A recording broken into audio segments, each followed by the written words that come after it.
recorded and will be available for rewatch after the meeting tonight. With that being said, I'm very excited to introduce both of my co-hosts, Danielle and Dyani. Danielle Robinson Bell is an assistant professor and the director of the IMC Professionals Program. Danielle is a leader in strategic communications, focusing on culture, equity, and inclusion with over 15 years of experience in advertising and branding. And joining us is Dyani Marvel, adjunct faculty member and strategic marketing leader with over 20 years of experience. Dyani has driven innovation for Fortune 500 brands and is currently the VP of Marketing Strategy at Wonder Nation. She also currently teaches the Strategic Creativity course in the IMC Professionals Program at Medill, which we will be talking about tonight. And with that, I'm going to pass it over to Danielle. Thanks, Kaylin. Hi, everyone. Thank you for joining. I know evenings can be a tough time for you to gather around for one of these things. So we're really excited to have you here. As Kaylin said, I teach in the program. I'm also the academic director of the IMC Professional Program. And I'm very excited to be here tonight to talk about a very, I want to say buzzworthy, but that makes it sound like it's short-lived. I don't think it's short-lived. AI, you've heard of it. I'm hearing it every day out in the industry, in our program, from our students. And so very excited to have this time with all of you to not just share with you, I'll do a little bit of an overview about how we view AI in the program, but also for you guys to get a little taste test of what it actually looks like in a course-like setting from one of our faculty, Dyani. I always like to always add that both Dyani and I are alums of Medill, so from undergrad and master's, and so specifically Dyani. So my undergraduate is in journalism. Dyani also has her master's in IMC, so she's actually an alum of the program. And so speaking of IMC, what are we even talking about when we say IMC? I'll start there. Think about all the decisions that you have to make as a marketing leader, right? The approach, or the philosophy rather, that we have here at IMC is that those decisions, those strategic decisions, are grounded in data and are customer-centric. And the whole point, so you have customer-centric, data-driven approach to making marketing decisions, but these are decisions that drive value for the organization and for your stakeholders. So I like to think about courses, again, I teach strategic communications, and I think about, we talk a lot about stakeholders and the importance of stakeholders when you think about long-term value of the organization. And I'm currently working on a class for next year, and formerly that class was known as Investor Relations. Well, we're going to flip the name a little bit, and we're going to center this idea of stakeholder value creation. That gives us a lot more room to talk about, yes, investors, but also other communities, other types of stakeholders who, when you think about their relationships, when you think about the ways that you engage with them, the whole point is that you do so in a way that is a value add to them, and then therefore for your organization. Specifically, getting us back to AI. I want to share with you in a second how I actually brought AI into my course. I'm currently teaching Crisis Comms. Again, we'll put that name, the next iteration of that course. But I'm currently teaching Crisis Comms, so I'll share with you in a second how we thought about, or some of the ways in which that was integrated into our course. But that is exactly the way, what you hear from me and what you hear from Dyani is the way that AI currently shows up in the program. It is embedded within the courses, and we have courses, everything from managing digital products and innovation, business B2B marketing, metrics and measurement. Oh gosh, Dyani's class is strategic creativity. There's a class called digital leadership. There's all of these classes. You may not see AI in all of our classes, but the ones that I just named and then some touch on AI in ways that are specific to that topic and that are relevant and applicable to your professional life. And so you'll notice with all of our programs, courses rather, that you will be in class on a Tuesday and go to work on Wednesday, and you're able to use the things that you learn in class. That's no different when you think about specific topics like AI. We'll paint the big picture for you, but then we'll give you something that again is applicable and useful to you in your work. Having said that, let me just share with you a little bit about what it looked like last night in my course. Again, this is Crisis Comms. All right, you all can see that. Okay. And Yes. so this is, again, you can think about AI and generative AI in very different ways, but we were talking about organizational reputation and crisis management. And so we think about things like how we, predictive analytics and sentiment analysis and how AI can help in those scenarios. We then went a little bit further and started talking about things like automating crisis response and using NLP to do these things. Here you'll see this module was not designed to sort of, get the students to actually use these tools, but we were definitely talking about this. A lot of the students in class had experience with these platforms. I was just saying before we jumped on the call here that there could have been a part 2 to this module where, yes, we workshop through all of these things. Dyani will get to that sort of in her and how she does just that in her course. I went on last night to talk about things like misinformation, disinformation, blockchain, and validating trust, AR, VR, and what that looks like in real world crisis, keeping up with the pulse of crisis situations, crisis connectivity. So I'm breezing through these slides because I'm trying to get you to Dyani, but hopefully that's just a taste of what the topic of AI looks like. If I were to put my faculty hat on, what that looks like in the realm of my expertise in strat comms. I'm not the only one who does that, right? So again, our faculty definitely touch on the topic in ways that are applicable and on topic with their expertise. I will stop talking because you all are really here to hear from my friend and colleague, Dyani Marvel. So take it away, Dyani. Thank you, Danielle. Thank you, Kaylin. I'm excited to share with you guys today, like Danielle mentions, some ways that I've integrated AI into my course. And then also I'm going to share a little bit about how I'm integrating AI in my full-time job here. So first, I want to talk a little bit about what my course is. The name of my course is Strategic Creativity. And this course is about using, as Danielle said, data, but also strategy to make sure that that is the foundation when we have big, innovative ideas. Because we know that is what a lot of marketing is driven on. How can we really solve marketing problems with big, creative ideas? We love that type of innovation, but making sure that it has a foundation in strategy and data. This course explores lots of different concepts, but those include the concept of creativity. What is creativity? We talk about inspiration. We talk about ideation.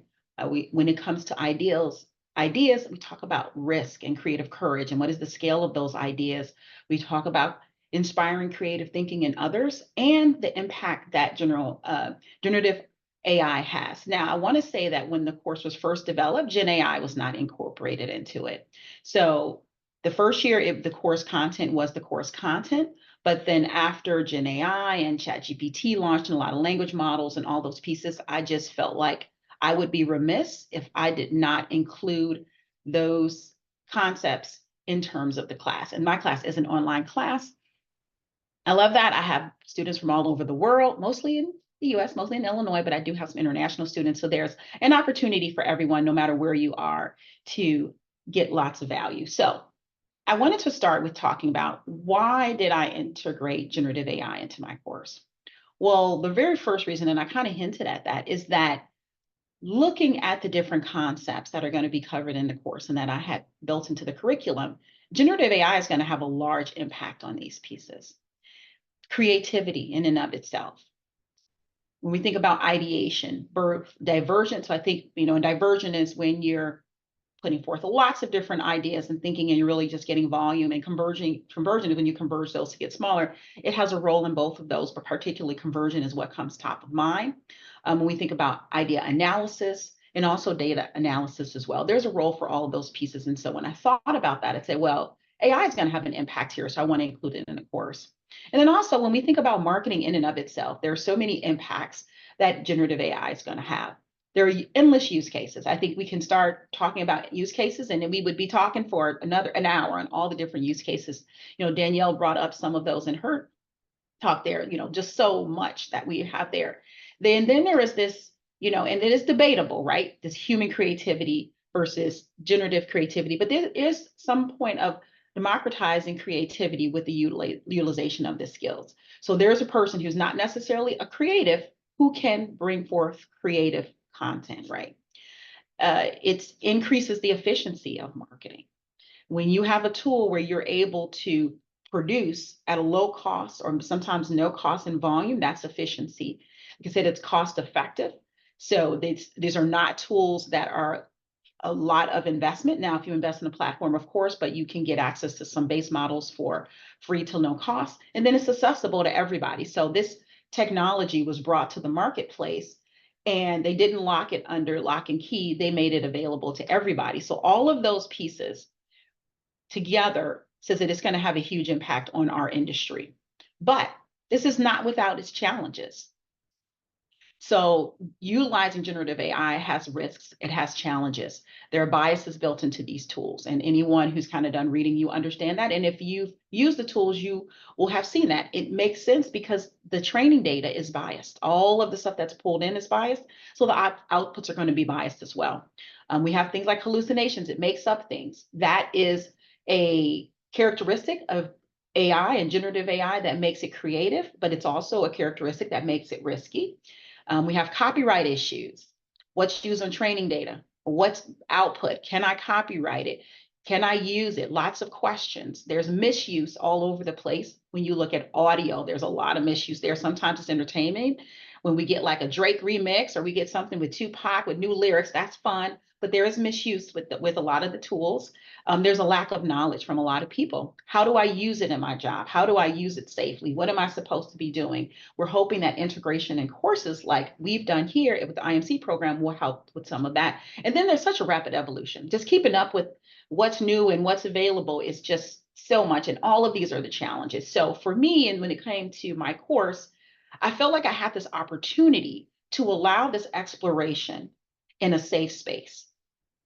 So there's this opportunity to identify and test use cases. How is it working? Is it working? And we can do that there. We can test tools. We can try out prompting. And then again, that application with no risk. When you're at your job and you apply it and you make a big mistake, there's a lot of risk there. If you try to use it in your personal life, there may be some risk. But if you're using it in a class setting, you can learn and you can experiment without risk. And so those were the reasons why I wanted to integrate it into my course. And also I was just so fascinated with it. And I just loved it so much. I'm like, oh yeah, I gotta bring this in. So the big question now is how did I do it? So we want to start with here, which is governance. Wherever you're utilizing generative AI, whether it's your work or whether it's in class, there has to be some type of governance. That's critical because of the risks, because of the challenges. So integrating into the classroom is no different. It was no different for me. So when it came to the usage, I have in my course a module that is, and it's not a module that you go through, it's actually in module 0 that goes through generative AI parameters for usage in the class to make sure that we're all using it within safe parameters and fair to each other. 1, only using select tools, so we all have access to the same thing. 2, to use free tools. We are so lucky, like I talked about the accessibility, that there's so many powerful tools that you can use for free right now. So we don't want people who have paid or different tools using them. We are all using the same thing. We all have the same opportunity to get ideas. Select use, so using them for select assignments and not using them for other assignments. So it's very specific assignments that the tool is being used for, and also using it transparently in it. And how that translates is into the sharing of the prompts and sharing of the utilization of it. So sometimes some people, maybe in the workplace, you may use AI and you're doing it secretly, like, no, we're going to do it all out in the open because I want us all to learn together. Now, the way that it's integrated in terms of how we're using it specifically is one, ideation. And that's the lowest hanging fruit, I think, for generative AI. So it's helped me come up with ideas, Gen AI tools. I use that in my prior class. It's going to be used in the next class. But I'm also exploring some new ways. Second one is idea analysis. It's also super low hanging fruit to be able to use. The next one is data analysis. And with the release of some of the more, especially with OpenAI, advanced models for free, which will be GPT-4 Omni, you're now able to do that data analysis, which before was not under lock and key, but you had to have the paid subscription. And then what I'm also exploring, I'm not promising it's going to be in the class, but exploring creating some custom GPTs that the students can use to experiment as well. So if that's not something they've done, they get the opportunity to do it in the class. So I'm not promising, but I am exploring. So some ways that we're going to see it in terms of the class content. First is information. That's our foundation. So those are articles, those are readings, it's lecture materials to allow the students to start to get some thought leadership, some perspectives about what are people thinking and saying about generative AI. So we can begin to fill our brains with these perspectives. And then that takes us to the next point. After we get these perspectives, let's think about it. And that is manifested in discussion questions. So every week there is a discussion question. Not every discussion question is about Gen AI. It's really only a handful that it's integrated in, but it does have that integration. And no discussion is just about Gen AI. It's always in relationship to whatever that topic is for that week.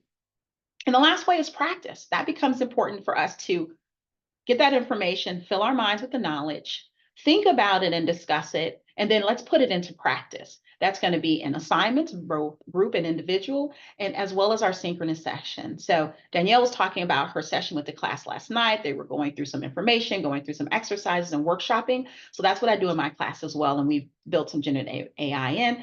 And now, pause for 1 second, but I am going to take you through some examples so you see exactly how that looks. So our readings, here are some examples of some of the readings that are integrated into the class. So you see here, we're talking about Gen AI and human creativity, artificial intelligence and creativity, utilizing generative AI for brainstorming. That's something our convergent, our divergent thinking there. So different articles are integrated there. Some of them are from sources like the Harvard Business Review, and some of them articles on the web. Every time I do the class, I'm scrubbing the web to see what's new because this is a very fast evolving topic. So that becomes part of the curriculum as well as keeping it up to date. The next piece is lecture materials. So every week, there are going to be materials that are going to be given to you. Some are videos. I incorporate a lot of audio into my lecture materials. So maybe there's a podcast, or maybe I may do an audio piece that I record. If I do an audio, I always accompany that with an infographic as well that kind of talks about that information. So you get lots of that information, again, to absorb and get in your mind and help you to start thinking about not only generative AI, but its relation to the topic that we're focusing on for that module.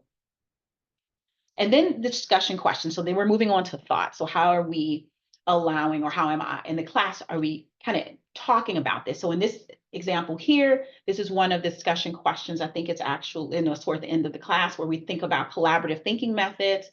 First, how can data enhance this? Again, this is about data. The second one, how can generative AI be used?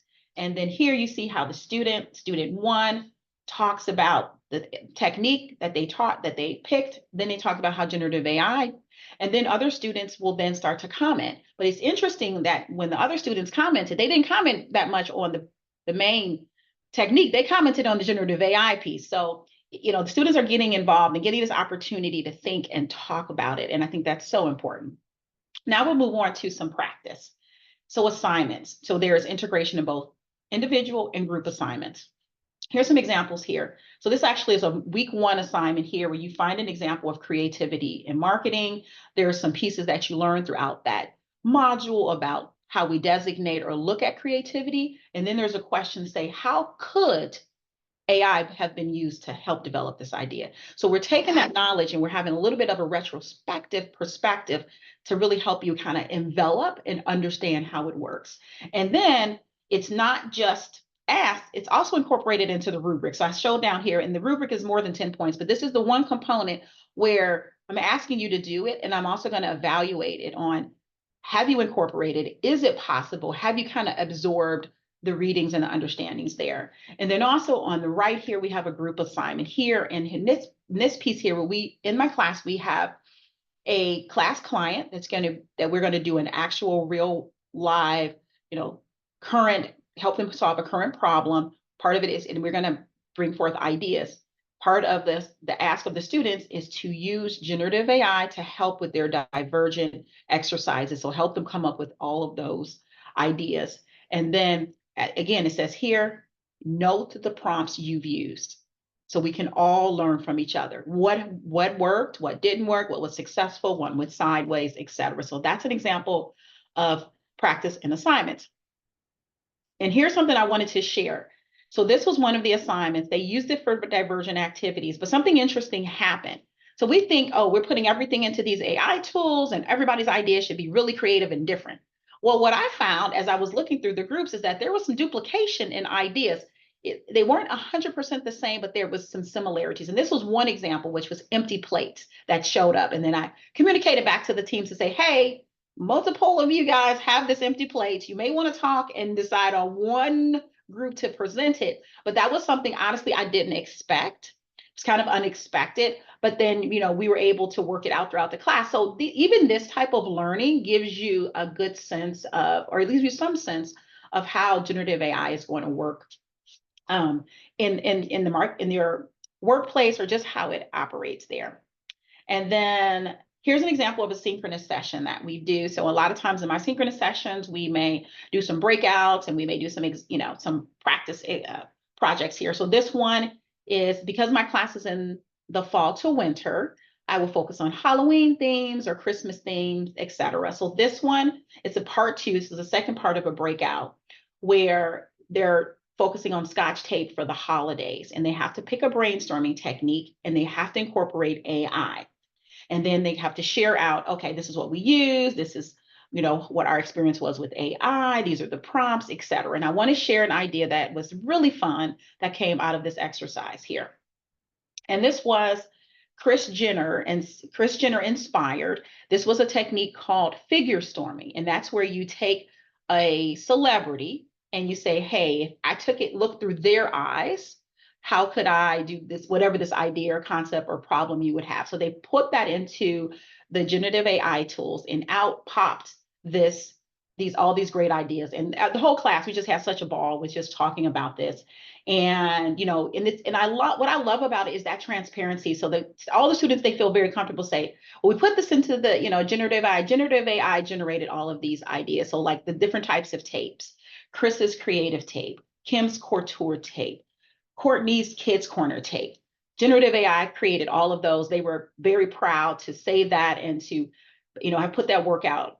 And so it was just a lot of fun. And then at the bottom was the skims. This also came for Gen AI, which was to take Kim and her skims and do a nice thin body tape for the holidays with all of those amazing clothes that we were trying to wear as ladies. So it was really cute. And, this also teaches us too that you get the ideas from Gen AI, but you don't take them verbatim. So there was some massaging that they were able to do to get it into a good spot. But just a great example of how we are, or how I've been using it and how it's been integrated into strategic creativity. So now I'm going to very briefly talk about AI in the real world and how I've used it in my job. So I work, as Kaylin noted, for Wonder Nation. Wonder Nation is a iGaming company, which means we do online, like casino, online sports betting, et cetera, in the state of Connecticut, although I'm in Chicago, but it's in Connecticut. And so one of the products that we work with is a social casino called Fox Play. And that's a play for fun casino. You can get coins, et cetera. So this example here is with image, and we use Midjourney here. So we use Midjourney to generate these images for what you see on property. So there is a land-based casino that's associated with our business, but I work for the online portion. So we had on-property digital signage. We used it on the website. So if you go to the website of the casino, which is Foxwoods, you'll see these images. And we also used it in email. The reason why we went to Midjourney is because we were looking for very specific expressions, and we were finding in stock that it was just over the top. We wanted joy, but not the fake over the top joy. So this was a great opportunity for someone on my team to learn how to use Midjourney, to learn how to do prompts. And if you've ever used Midjourney prompting it's a whole art in of itself, and it moves with the speed of light. But there was just a ton of learning that he was able to do, and then also able to train others in the organization there. But we were really happy with the images that we came up with. It was a great learning experience. But we also use it for text as well. So we use it throughout the organization for text.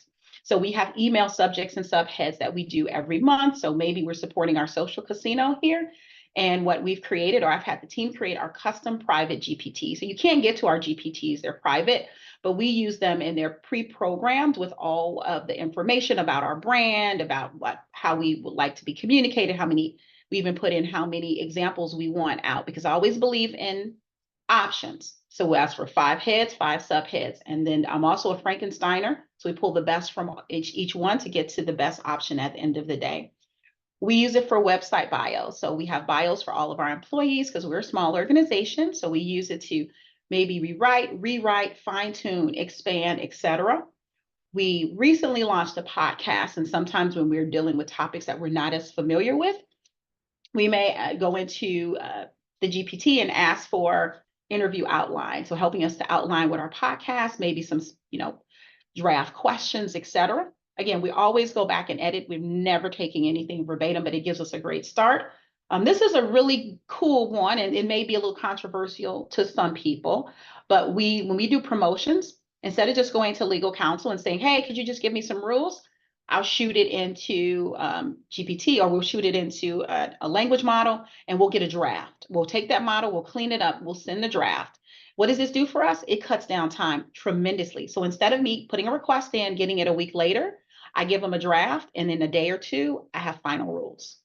We've even gotten to the point where we can get it where we get like 1 or 2 or sometimes no edits off of our promotional rules that we submit because we do it this method.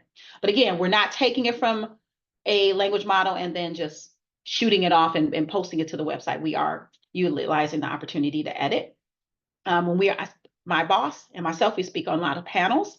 Sometimes we're asked to put forth ideas for those panels or topics for those panels.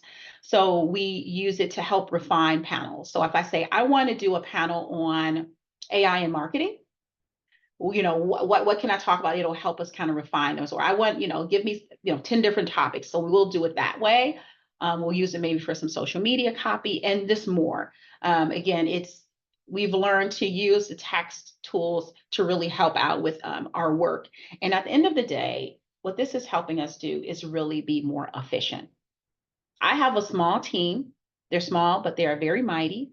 And when we have tools like this, it helps us to be much more efficient. So for instance, let's do the email subjects and subheads. I'll give that as an example. So a lot of our emails are always thematic. So let's say we're having like a Greek gods or Athens type of theme, because those are the games we pull in. Before, I would have my coordinator and myself, and we kind of search the web and try to get some inspiration, and we come up with some names, and maybe take us maybe 2 hours, her 3 hours, 2 hours, me 4 hours collectively to get that done. Well, when we started to use the language models and AI to generate these headlines and subheads, we get it instantaneously.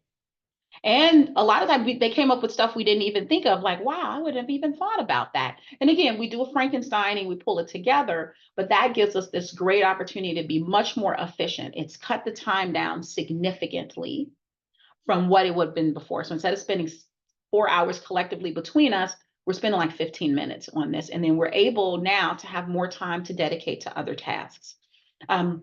Another thing that's not mentioned here, but we do use quite a lot with our podcast in particular, is we do use some tools to help us edit our podcast. So if you have ever done a podcast, it is laborious. There are lots of tasks. So we have a tool that can help us immediately. It will take out all the ums and ahs.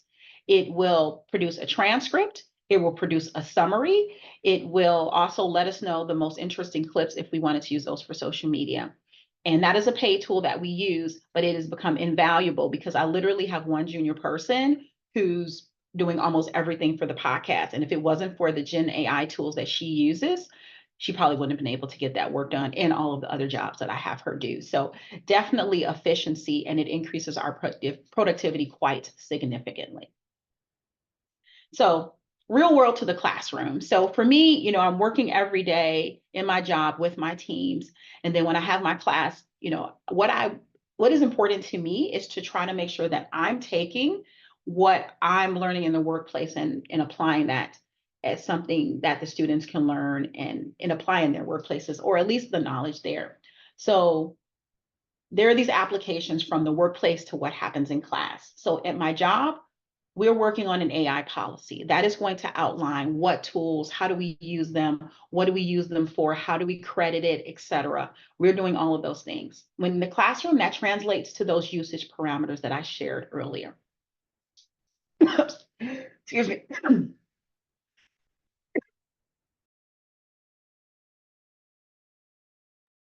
At work, we have select tools that we use. Now, we do pay for these subscriptions, but in the class, we have the free tools that we use in a select list, so we can't just use anything. At work, there are select projects that we use AI for, so we don't use it for everything. There are some written pieces, like our newsletter, that we want to write from scratch. We can edit it with AI, but we'll write it from scratch. The same thing for the classroom. There are going to be select assignments that I'm selected that the students can use AI for.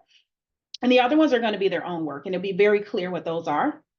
And the last one here is the prompts. So at work, we have a prompt library where everybody can ask them to put their prompts when they're using it, especially if you're like, oh man, this worked to really generate something great. And in the classroom, we talk about the sharing of prompts, and they share them with me. And when we're doing our synchronous sessions, we'll share them with each other. So that's how those things are duplicated. So I really do try to take what I'm doing in the real world with marketing and try to apply it to the class and ask the students to incorporate it into their work. And before I leave, it's one thing I thought about it as we were speaking earlier. One thing that I like to do in the class is every week in my class, there is a challenge. So whatever we learn that week, I tell the students, hey, this is your challenge to apply this the next week at your job. And then when they come back for the next class, the next week, we do a challenge check-in to say, did you do this? Did you do that? Did you make ideas bigger? Did you do this type of creativity? Did you do these things? And, some of them even incorporate, how did you use AI, or did you do these pieces? So really making that work and that learning and those exercises very much applicable to what they do in their day job. So. Thank you so much, Dyani. That was fantastic. We already have some questions coming into the Q&A, but I want to say thank you. That was very informative. I learned a lot, and I'm excited to be sharing this information later. Yeah, so I'm glad I survived the end. Are you all right? I'm good, yeah. Okay. The first question that came through is from Dyani. I'm going to read it. It says, it's interesting to consider how lecturers handle situations where students submit group assignments that share general ideas with others because of using AI. I understand that we can't avoid using AI in our lives today. How can we ensure originality in our ideas while still leveraging AI for elaboration and collaboration? Thanks. Awesome. So like I said, when I saw that in the class, it was very surprising because I thought it would just be like this wealth and plethora of ideas. But clearly when you put in certain prompts and you put in certain information, it's going to lead it in certain directions. So for me, and as I'm looking forth to this next cycle, because my class starts at the end of September, and what I did with the last time was to let the students know, these are the topics that were shared. So the empty plates was one, and there was also this AR/VR experience because the class client, I'll give a little bit of context on that. The class client was an organization, a nonprofit that was fighting hunger. So all these things made sense, but the other one was like this AR/VR where you were supposed to be putting that on and you experience hunger, and that was this experience people got, and that came up multiple times. So I think the way to do it is transparency and sharing. So and for me, and I think that there's a lot of onus that lies on the professor or the instructor. So once you see that, then you immediately, like I said, I contacted the group to say, hey, you guys all have the same idea here, which is this empty plates, or you all have the same idea, which is this AR/VR. So, you can talk amongst yourself and decide who wants to present the idea, et cetera. That's there. Now, when you're in the wide world, you don't know, right, who's coming up with the same idea as you. So there's not much we can control there. And that's where I really think it's important to not just take what comes out of the tool, but to take it, massage it, be strategic, and make sure that it makes sense. If you're just taking it right out the tool, who knows? But if you're taking it in, if you're applying those layers of your strategy, your customer, your insights, all of those pieces, and this is real world application, then I think that that is where you are able to make sure that it becomes relevant and unique to you. In the classroom, of course, when you have students that are dealing with the same information, or in this case, we have the same client, they're putting forth the same information, there's that opportunity. But for me, I think the way that I'm going to continue to control it is, number one, upfront, I'm going to say it this year now. You guys are all pulling in the same prompts, or similar prompts, definitely the same information. So you may get some similar ideas. So what I'm going to do is I can kind of share these ideas when I see this duplication, and then you have the opportunity to make a change if you'd like. Well, thank you so much. Okay, next question. It looks like it came through on the chat, actually. Question from Justine. Is Professor Marvel an exemplary anomaly, or are all of the professors infusing data and Gen AI into their curriculum with such gusto? This question might be for Danielle. Danielle, if you want to speak to it. Yeah. I will answer that. First of all, Professor Marvel is definitely one of one. She is well loved in the program. No, that is true. But we also have professors. I'm thinking of a handful right now who, yes, do bring data and Gen AI into their courses in very intentional ways. It's not all of our professors. I think what makes this program so special is that professors do add their unique style, again, within their domain expertise, to the classroom. So you will have, to use your word, someone like Professor Marver who has this energy and gusto to her class, and then you have someone like myself who also energetic, but my classes are very discussion based, right? So we do a lot of say more, tell me more about that, right? And so, but that's well known about me, about my style, about my courses, and the students who take it love that. So it really depends on the professor and the course topic. Your core classes are your core classes. We need you to learn a certain thing within the 10 weeks. And so, and we've done that with repeated excellence for so many years. So you'll probably see less of, you'll see data for sure, but probably less Gen AI in those classes and more so in your elective courses. And also, we are constantly iterating our curriculum to be responsive to what's happening in the marketplace. So the fact that we're even having this webinar about this very specific topic is a signal to what we know is relevant and timely in your world, and so we want our program to reflect that. So I think what I like to always say, there's more to come from us. I'll be honest with you, I just had a conversation earlier today about doing an AI summit, right? So I work very closely with our senior leadership on programming for the program outside of the curriculum, and so much more to come. But it depends on the professor, it depends on the course. Like I said, less so in the core classes, more so in the elective courses. But just know that we recognize that this is important, and we want to bring that to you. And good question, Justine. Thank you for asking. Next question comes from Alyssa. With the constant updating and changing in the AI systems, what do you find is the best way to stay in the know? So I think that it is constantly updating. I mean, there are updates on a weekly, daily basis. For me, number one, I think you need to find a trusted source, someplace that you trust to get information. For me, I follow the Marketing AI Institute, and they have never failed me. So I listen to their podcast on a weekly basis. I have actually been to their MACON conference in Cleveland.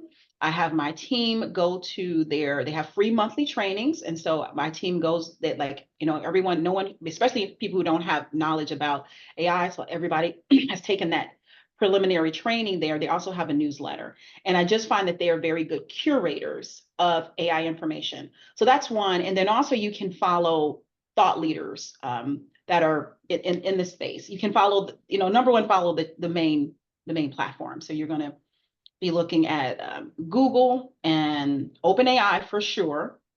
Maybe if you are into like Perplexity is kind of cool, just as a tool.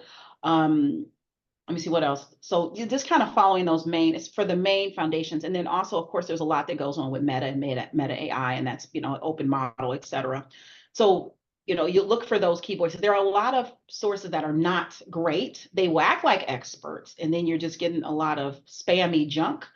But if you go to those core ones, and another great person to follow is Ethan Malik. So he's a Wharton, but he does a lot of experimentation with AI, and he gets access to tools very early on. So he had gotten access to one of the video tools, and he did a video, and it looked like he had recorded it, and he was not. And the first thing I was thinking, oh my goodness, I can use that for my lecture videos. It can be great. It looks just like me. So, but definitely, like I said, the Marketing AI Institute is one that I think is a great resource. But they will also, it depends on you as a person too. There are a lot of papers that are written, academic papers, and of course you can pull them into an AI tool, get it to summarize for you. I don't read a lot of those, but I rely on them for their summaries or some other summaries there from different sources. So OpenAI has a lot of research papers that come out. Google DeepMind has a lot of research papers that come out there, but you got to have something that's going to keep constantly keep your finger on the pulse. And newsletters, podcasts, I feel, are the best ways to stay up to date there. So much. Appreciate that. Okay, we got 2 questions from Gemma, and I saw that Danielle just typed an answer for one of them. Thank you so much. And for folks who are interested, that you should be able to read the response there. But the first question that came through from Gemma.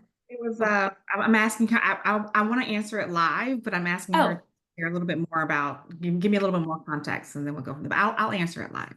Okay, perfect. The first question that came from Gemma, thank you so much for discussing the benefits of marketing AI. While AI certainly simplifies many aspects of marketing, there are concerns about job displacement. What qualities or skills do you believe that marketers should develop to remain valuable and effective in an increasingly AI-driven industry? This is a great question. That's a fabulous question. You want me to answer? Please. So, and of course, that is at the core of, I think it's in the back of every marketer's mind right now. It's like, oh my goodness, what is this going to do to me? Is it going to replace me? No, it is not going to replace you. But what it does mean is that you need to know how to use these skills so that you can be the best marketer that you can be. Because if you're, and you know what it reminds me of? So Danielle and I started in advertising a long time ago, but not that long because we're still very young. And we started, and there was the digital boom came about during the time when we were in advertising. And I know marketers and advertisers who, people who we started in an agency side, who never quite got on the digital train. And then eventually their skills became very old and outdated, and they weren't relevant enough to be a current marketer anymore. They didn't have the digital skills. They didn't jump on that. And this is the same thing. It's like what's going to happen is you're going to need people who know how to leverage these skills to be effective. So to me, programs like the IMC program, where you have all of this amazing core curriculum that will teach you how to be a solid marketer, but then on top of that, they bring in AI and teach you how that's going to be integrated into these core concepts. That is what becomes very critical as a marketer. Yes, organizations are going to be more efficient, and that means that they're going to be more selective about who they bring in the door. And if you don't know how to use these tools and that's what they need, then that may put you out of that consideration set. So, but at the end of the day, good marketers will always be needed. While you can ask a Gen AI tool to create a strategy for you, to create personas for you, to create a marketing plan with KPIs for you, if you are not a good enough marketer to put in the right prompts, to give it the right direction, you will not get quality out of it. It's just like a brief. Like anybody can draw a picture or create, an ad. May not be great, but if you have a great brief with great strategy, with good objectives, with everything that's solid in there, you get the best creative. The same thing happens with these tools, even as they have evolved. So they're evolving now, right? Maybe your environment has platforms, and some of these platforms now take some of the work out of it for you. So it already is programmed to create a social media it knows what to do. You just put in your brand stuff, et cetera, et cetera. But then there are also some foundational tools. I believe very strongly that understanding how these tools work and foundation models is so critical. That's why we use those in the class. They're free, but also I think it teaches you more than when you just plug and play for those pieces. So yes, you can be a plug and player, but if you don't understand it, and if you have not done that practice to really sharpen those skills, you're not going to be as competitive in the marketplace. I do believe in the future, things are going to change significantly. Teams will get smaller. And the people who are working will use these tools to be more efficient. Because there's this question, when we get AI, we get more time. What do we do? Do we do, are we going to do more work, or are we going to use that to be more relaxed? I think we're just going to do more work, honestly. We know how capitalism works. So they're going to want more work from all of us. So being able to understand how to use those tools is important. Another caveat, and I'm sorry, this is going really long, is that when you're working for any large organization, if you work for a large organization, I have worked for large international organizations, they are moving at the speed of a turtle. And so that adoption is going to be slow. So if you're at an organization like that, you have a little time, but if I were you, I would be on the edge of that innovation. Does your organization have an AI council? Who's thinking about it? Who's testing it? Who's trialing it?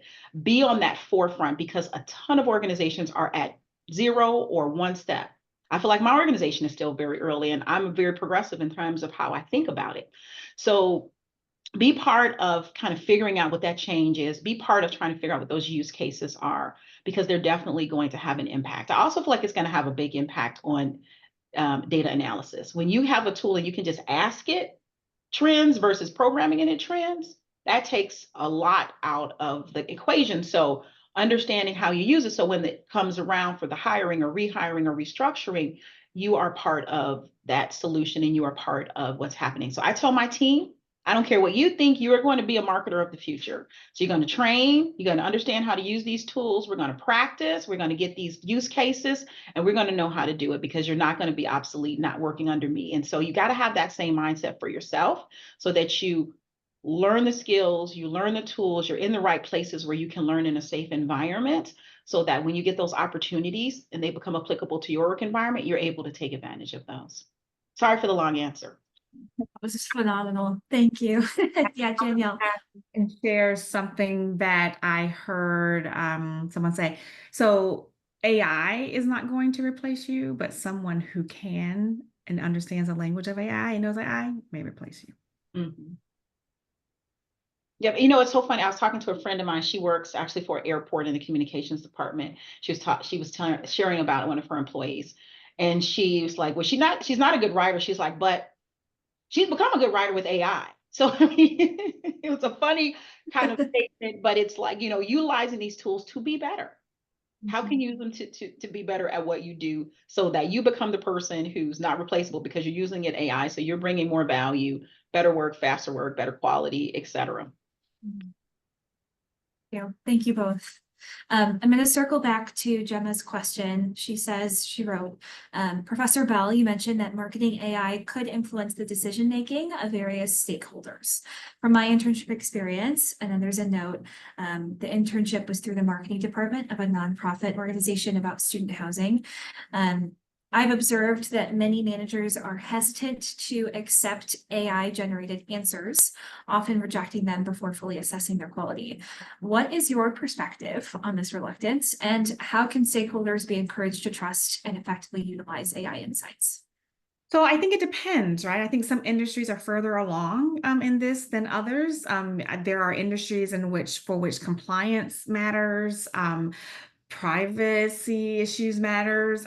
Even within higher ed, they'll talk about student housing. There's a lot of sensitive information around students, in which, yes, I can understand the hesitancy, and there could be good reason for that, right? And so I just think some industries are just further along with it than others, and the others are just going to take a little while to catch up. I would also say that sometimes there's a really good reason for this. I will give an example. I was talking with some internal colleagues here. We were talking about what's our philosophy, when we think about marketing the program, use of AI, there was some hesitance. But the reason for that is that while, yes, we are a school, Medill, and we have IMC here, we also have journalism. And so there was the hesitancy wasn't just they just, hating, per se. It was real. It was like we don't know enough yet to have things out there that might not be, fact check, truthful, what have you. We just are taking our time here. And that, again, that has to do more so with the broader school and the journalism side of things than the IMC side of things. So, but that was a great question. A really good question. Thank you so much, Gemma. Next question, I'm just going to move us along here because I know we're coming up on our time. Next question comes from Derek Tarver. He writes, first off, thanks for the Tupac and Drake reference, Professor Marvel. Second, thanks for sharing how creative ideas are produced utilizing AI and how you're using it in your overall coursework. Do you have any examples of how you've leveraged AI while working with creative agencies, whether it's producing creative briefs, providing creative feedback on agency work, and or shaping final agency deliverables? Great question. And actually, I have a good example. So it's along those lines with the agency work, but we have been working at my job developing a character for one of our brands, well, actually for our brand Wonder Nation. And the agency used AI to generate that. So this is a learning for everybody here. So they used AI to generate the drawing. So if you work at an agency, you know that back in the day, when you put a concept for it, it was like a line drawing or a sketch or something put together that's not great. Now it can be nice and shiny. However, when you put forth something very specific, like this image of this character, we fell in love with her. But here's the rub. You cannot copyright an image that comes from AI. So now we're not going to use it. Number one, we're not going to use an image that we can't copyright because it's going to be associated with our brand. Number two, you want to evolve that. You want to change her clothes. You want to change her hair. You want to animate her. So we had to go from that to again get an illustrator. We're still in the process of finishing our illustration of that work now so that it can become now something that we can own, and then we can do everything we want to do with her. We can change her up, we can animate her, etc. But it's just this example of the agencies utilizing AI to help them get work in front of us. But then I don't know why they didn't think through this, honestly. Like, how are we going to actually evolve? Like, they're not going to just take this one image and use it for the rest of their lives. So I think it was some short-sightedness on the agency side, and they learned a little bit there. And, we consulted with some attorneys on copyright law, all those pieces. So it was a really interesting exploration there. But that is one involving our agency. So when it comes to the agency, when I do my briefs and things like that, I'm pretty much writing from scratch. Very rarely will I bring in some information from AI just because we can shoot it off the hip so quickly. But if it was something that was more elaborate, that had more details, I really wanted to flesh it out or get more ideas or thinking, potentially we could do something like that. I do feel like some of our agencies use it, like for our social media agency. I think that they probably do use it for some of their writing, not all of it, but some of it, because I can kind of tell a little bit. But we always edit, always clean up. I have a Medill journalism background, undergraduate degree. So I edit everything. Nothing goes out as it comes in. It just goes out a little bit better. So. Perfect. Thank you so much. Okay, I think we have one last question and just time for one last question. And I was just typing out my email. I'm going to post my email in the chat for everyone who hasn't heard from me or been pestered by me already. If you have any other lingering questions that didn't get answered tonight, feel free to reach out to me and shoot me an email. But the last question comes from John McHale. The question is, for those of us who are actively applying for jobs, but did not use AI in our previous role, any tips for highlighting or signaling that we have some knowledge and experience in using these tools for applications, for marketing applications? That's a really great question, because I think that is a quandary that a lot of job seekers are in right now. So when I have gotten to a point where I didn't have experience on my resume, I always look for things outside when I was able to do that. And so I did that earlier in my career when it came to social media. So I didn't have any social media experience. So I actually started doing I did like some for nonprofits and volunteered to do social media for them. So I was able to do it, and also did it on my own. So, which meant I had it was back in blogging time, and I created my own stuff. Anyway, so I was able to do that. So I think here, the reality is if a job poster is going to be looking for a specific, if they ask for that specific experience, the reality is this. So let me just be real. Very few people actually have experience. So if they're actually looking for experience, they're looking for some unicorns out there, because there are not a lot of people out there. So there's just this familiarity. So there are, just trying to think on the top of my head here, if because, well, you can always do stuff personally and then have demonstrations of that. What do you mean? What do I mean by that? So, if you are, I'm trying to think of my personal life is a little bit different. I have kids in college and, doing college applications. And so we use it to help come up with concepts and things like that for them. I know that's a hard one. That's a good question. And I don't have a great answer. I was trying to come up with a spot, but if you can look for ways outside of it, I think that would be, that's your only way, quite honestly, to be able to do it. I don't know if you want to, you can throw up a website where you do some examples of some stuff you've done, but it's really difficult because if you go into a marketing role, they're going to be asking, number one, they may have specific tools that they're using. So if they're using a writer.com or something like that, and if you don't have experience with that specific platform, they may not be looking for those foundational skills. They may not be looking for, do you have experience with ChatGPT? People will kind of assume most people know what that is.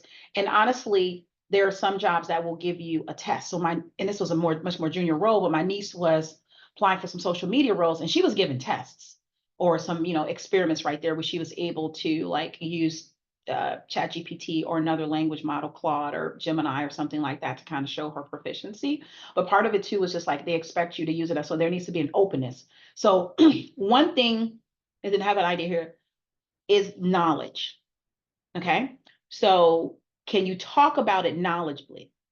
So can you go in the room and you understand what is Gen AI? What are language models? What is natural language processing? What is the neural networks? Who's Claude, Gemini, OpenAI, ChatGPT, custom GPTs? Do you know that? Do you know the language? Do you know the key players? Do you know how it works? Can you have a logical conversation? Because I believe that if you can get to an interview and you can talk to them about it and your application of it and where you think it's applicable and your readings and your knowledge, I think that might be able to help you, because it is going to be kind of difficult outside. Now, if you have your own business or consulting or something like that, you clearly have the opportunity there to massage and use it for those types of things for yourself. So for instance, I have a young daughter, we started a scholarship for her, she's giving it away. And we used Gen AI to help come up with the name, to kind of describe it. We used the visual ones to come up with some graphic inspiration. I didn't like how it turned out completely, but we were able to use that with something with our personal lives there. So we took that personal piece in and we were able to use it in that way. Let's say, you're in an interview, say, well, I haven't used it at work, but in my personal life, I was able to use Claude and Gemini and this and that, and I use that, and maybe you can have a good conversation with them on the differences between them, because, for a long time, for instance, Google Bard was not very great. Gemini is really good, much better. So just be able to have that logical conversation, doing tests on your own, where you're just trying different things and you're experimenting. If you wanted to, for instance, let's say you want to they may be doing some data analysis, you can get a mock data set off of the internet and you can put it up in the free version of ChatGPT for Omni, and you can ask them different questions. And then you can use that as an example to say, well, no, I haven't done it at work, but what I did do is get some mock data off the internet, and I just tried it because I've been experimenting with generative AI. I'm very interested in trying to find some use cases. And so I would, so that gives you that experience without the experience. So hopefully that was helpful. I was a little rambly there, but hopefully that was helpful. That is massively helpful. And John, if you have any other questions, feel free to follow up with me, and I can always connect you with Dyani. I am going to close us out here for the sake of time. Thank you all so much again for joining, and Danielle and Dyani, thank you both so much for taking the time with us tonight. I learned a lot. I know a lot of our participants here learned a lot. So we look forward to chatting with you all soon. And we hope you all have a lovely evening. Have a great evening. Hope to see some of you guys Thank you. in class eventually at some point in the future. Thank you. Thank you.